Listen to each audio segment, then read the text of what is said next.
wish Mariner was a super soldier. Or if only we had special powers. Wait, we do! I mean, maybe not here, but here. Our skin! Our brains. It's our right. brains. Brains are inside of our skins. Welcome back to another Star Trek Lower Decks review, and today we're looking at Season 2, Episode 4, Mugato, Gumato. As always, we're starting with a spoiler-free section where I just give you my general impressions of the episode. This was another fun episode. I liked it more than last week's episode, but not quite as much as the first two of the season.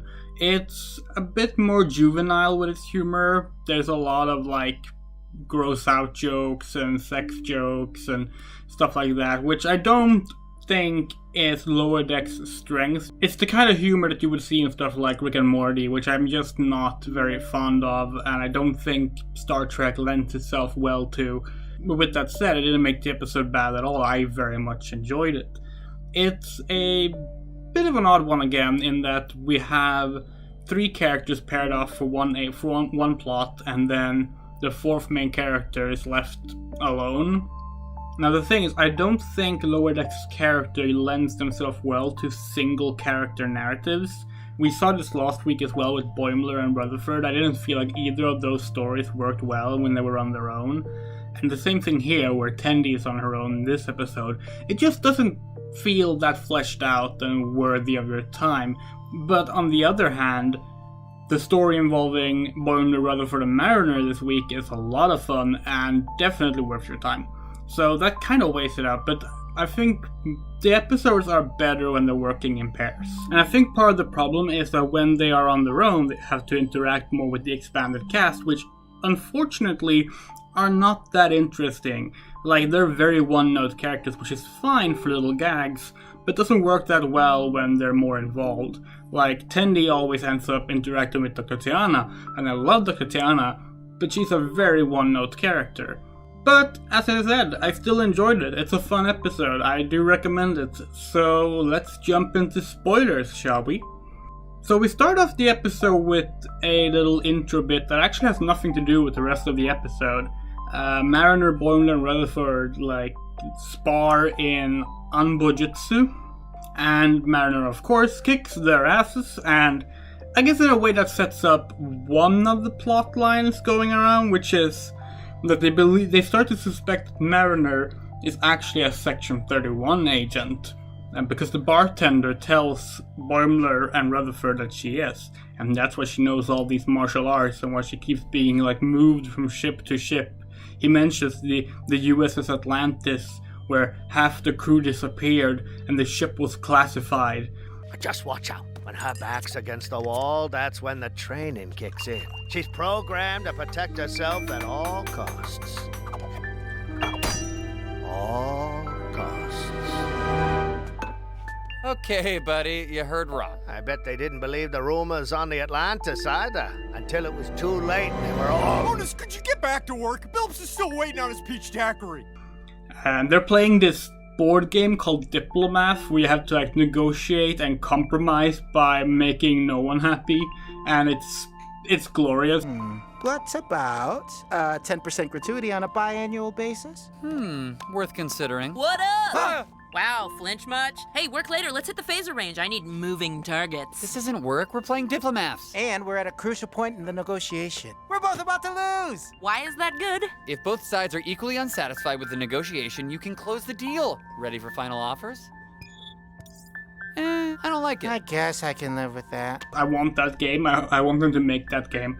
But the actual A-plot is about them going to this planet called Frylon 4, because they have spotted Mugato, who are basically these kind of apes with horns on their heads, and they're poisonous and venomous.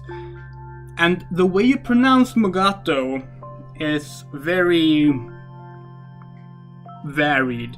So I was reading up on the Mugatos. Did you know they have alternative pronunciations? Mugato, Mugutu, and Gumato? Isn't that neat and inconsistent? Just whatever, apparently. This is obviously a joke about how there's zero, consistency to how a lot of alien terms are pronounced throughout Star Trek history.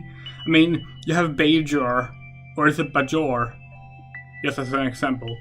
Shax actually leads the away team to go figure out why these Mugato have been spotted, and he changes how he pronounces Mugato every time he says it, which I thought was really funny. They find out that there are Ferengi poaching these Mugato, selling off their toxic horns. So, they get in there, they try to stop them, all the Mugato break free, causes a panic. Then Boimler and Rutherford sees Mariner bite into Shax's chest, and they get scared and run off and like, oh my god, she is a secret Black Ops Section 31 agent. She killed Shax. Which, why would she do that though? But that's what they think. So they're all worried, walking around the jungle, and they run into Patingi. I think that's his name. Patingi, who is a renowned biologist, and he has like an Australian accent. He's a parody of the typical nature documentarian character. They follow him, and then a Mugato bites his head off. Short little gag. They end up hiding in a tree log, and some Mugato show up and start fucking on top of the tree log. And the Mugato shows up and watches them fuck. Felt pretty unnecessary, to be honest, but it was there. Oh yeah, there's also a gag about Mugato genitalia. You all got the briefing. No weapons. These Mugutus are endangered, and their genitals are sensitive to phaser fire. That doesn't even come up in the action scenes. It's just an offhand detailed mentioned. Like I mentioned, it's a very juvenile episode in that regard. They start making their way back to the encampment, and they run into Mariner, who gets caught in a Mugato trap. And she's like, no, I'm not a secret agent, The Atlantis got classified because Starfleet didn't want to admit that they lost the ship to a lice infestation. She ends up being pulled back to camp with the Ferengi, and Boimler and Rutherford gets left to deal with it. So they do the thing from the arena, the TOS episode, where Kirk builds a bazooka out of random things he finds. What is it, Spock? Invention, Doctor. First potassium nitrate. And now if he can find some sulfur and a charcoal deposit, or ordinary coal.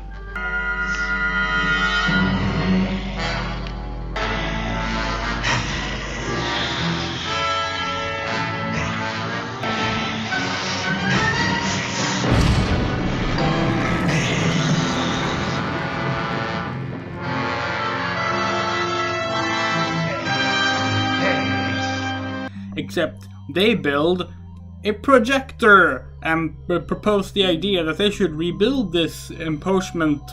Is empoachment a word?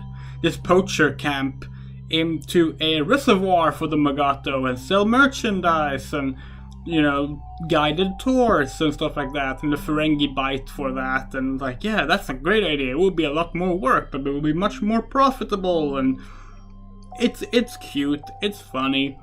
There's also a bit where the buyer of the horns tries to escape in his, junk shuttle. And the Cerritos uses a tractor beam on it, and it explodes.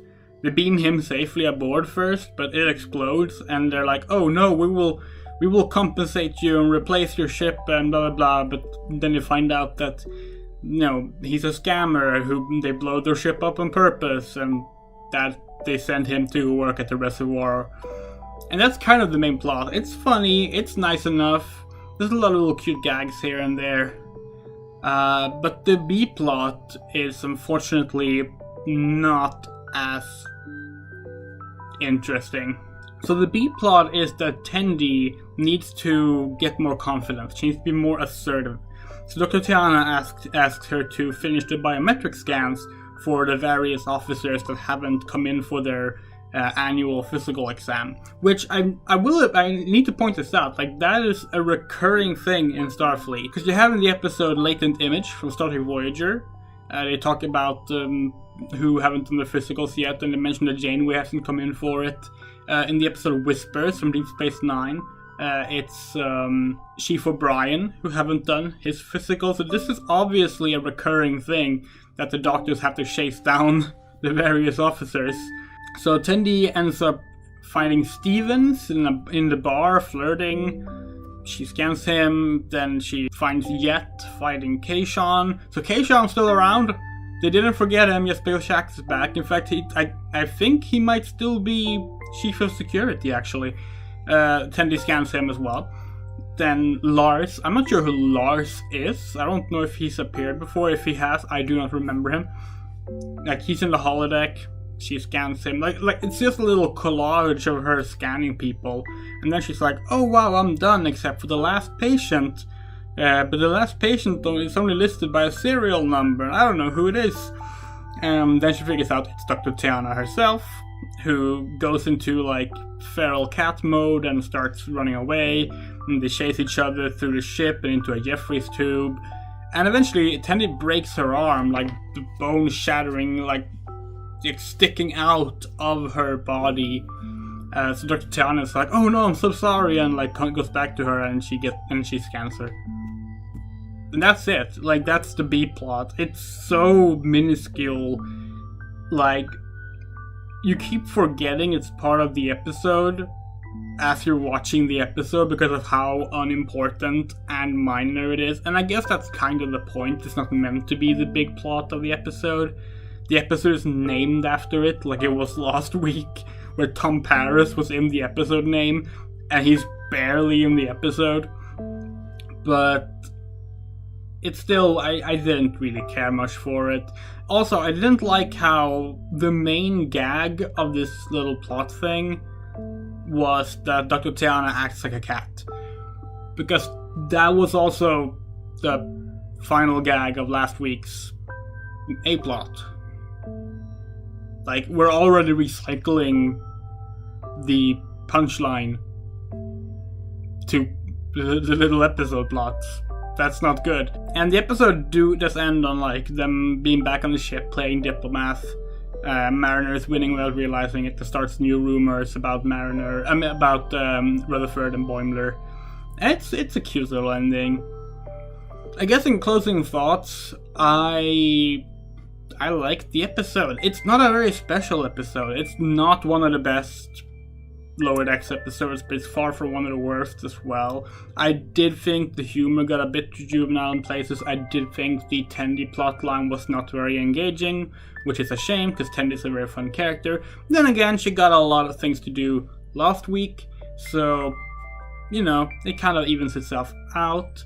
I'm happy to see Keishan again. I hope that he comes back more. I want to see more of Keishan, because I like Keishan. It's a decent enough episode. I enjoyed it. So, yeah, I think that's it. I want to talk about something more before I end the video, though. Star Trek Day is coming up next week, September 8th. It's less than a week from now. And I have a big thing planned for that. As you might know if you follow me on Twitter, I'm doing Star Trek September here on this YouTube channel. And one of the things I'm doing for that is my top 55 Star Trek episodes, which I have been working on for a while now. I've been rewatching as much of Star Trek as I can, going through all my previous favorite episodes and like rewatching some that I didn't care much for, see if I needed to reevaluate them. And yeah, that's happening on Star Trek Day for me. I'm releasing that top 55 list, and it includes episodes from every Star Trek series. Like, I have included every Star Trek series on there. All of them have something good enough to make it into the best list, and I am looking forward to that. I'm also going to be doing some other stuff. I'm very much looking forward to streaming some Star Trek games.